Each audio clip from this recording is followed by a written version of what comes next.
I'm watching Stranger Things until season 5 comes out, but I have no one to talk to about it. Except from all you lovely folk, and I do appreciate you sticking around. Now it's time for 10 talking points in season 2, episode 1. Let's get straight into it. Point number 1, we're in Pittsburgh of all places. And we immediately meet a number 8. And that whole explosive opening tells us there's much more than Elle out there. The whole Stranger Things world's about to get much bigger here. The way she made that cop believe the bridge collapsed, that's just kind of crazy. Talking point number 2, we jump back to Hawkins, and I tell you, Will is a broken child. He's dealing with some heavy trauma, and those flashbacks are horrendous. It seems like the Upside Down is using him as a conduit now to actually communicate with the outside world. I realise I always talk about my talking points, but what's been your talking points of the season so far? Talking point number 3, we get introduced to 2 new characters. One is Mad Max, also known as Maxine, that we know, and her brother, so we believe, but we don't know his name. Like, who is this guy with the attitude that he's got? And we know Max is a legend with the arcade game, and Lucas and Dustin are trying to figure out who she actually is. Talking about number 4 is Joyce's new man, or shall we call him Bob.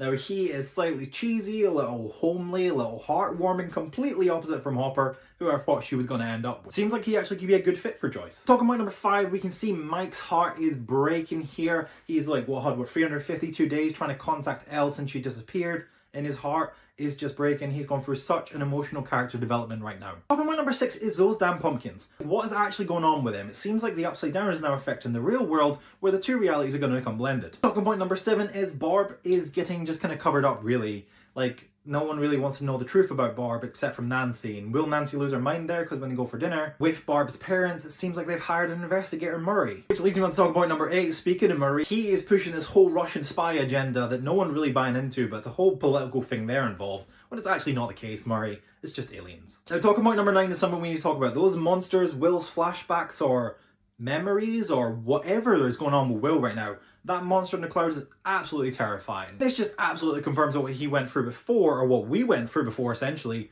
was small time. This is big time that we're talking. And talk about number 10, perhaps the biggest reveal in the episode 1. Hop's hiding Elle.